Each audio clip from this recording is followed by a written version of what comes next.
Secrecy was so tight that all 7 primary participants were cautioned to use only first names to prevent servants from learning their identities.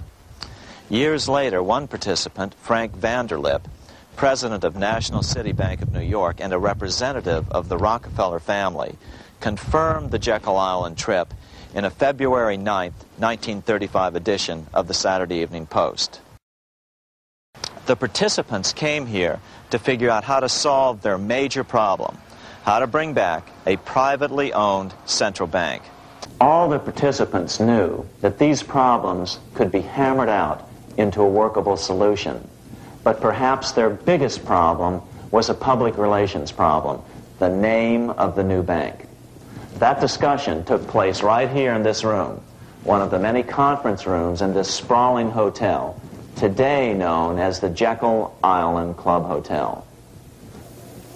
Aldrich believed that the word bank should not even appear in the name. Warburg wanted to call the legislation the National Reserve Bill or the Federal Reserve Bill. The idea here was to give the impression that the purpose of the new central bank was to stop bank runs, but also to conceal its monopoly character.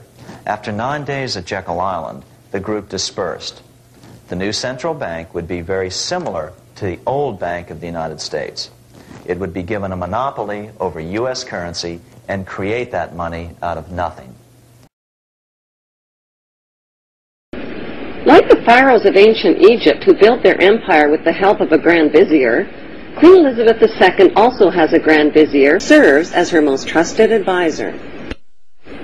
His name is Lord Evelyn Rothschild, and he is the second wealthiest and most powerful person on earth.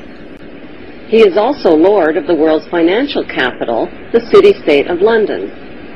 Lord Rothschild and his ring of power hide their identities behind 13 city council members who stand in as their representatives.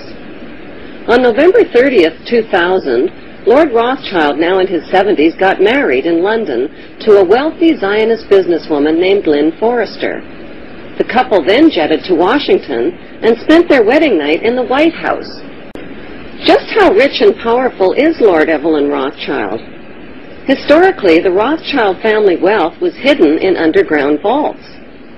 The Rothschild secret financial records were never audited and never accounted for. Their family-commissioned biographies give the illusion that their family fortune has dwindled, but researchers estimate their wealth at close to $500 trillion, more than half the wealth of the entire world.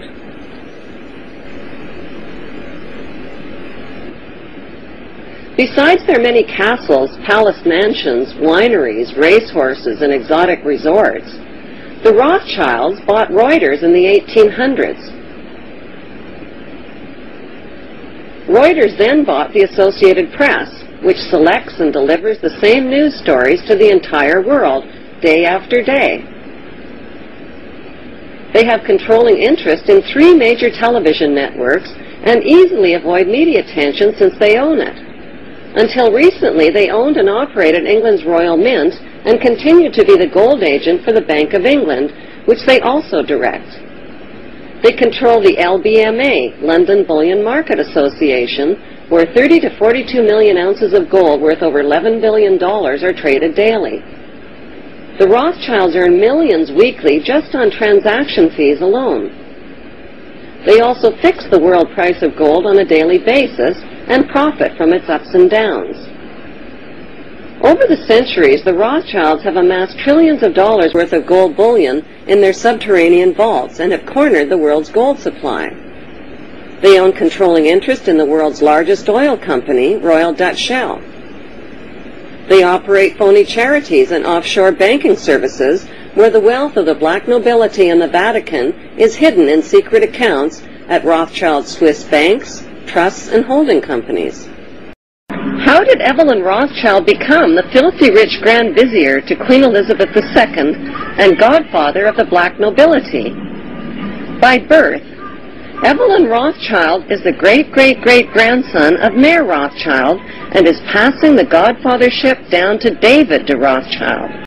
Although Evelyn Rothschild looks like a harmless gray-haired old man, make no mistake about it, Rothschild and his ancestors have handpicked presidents, crashed stock markets, bankrupted nations, orchestrated wars, and sponsored the mass murder and impoverishment of millions.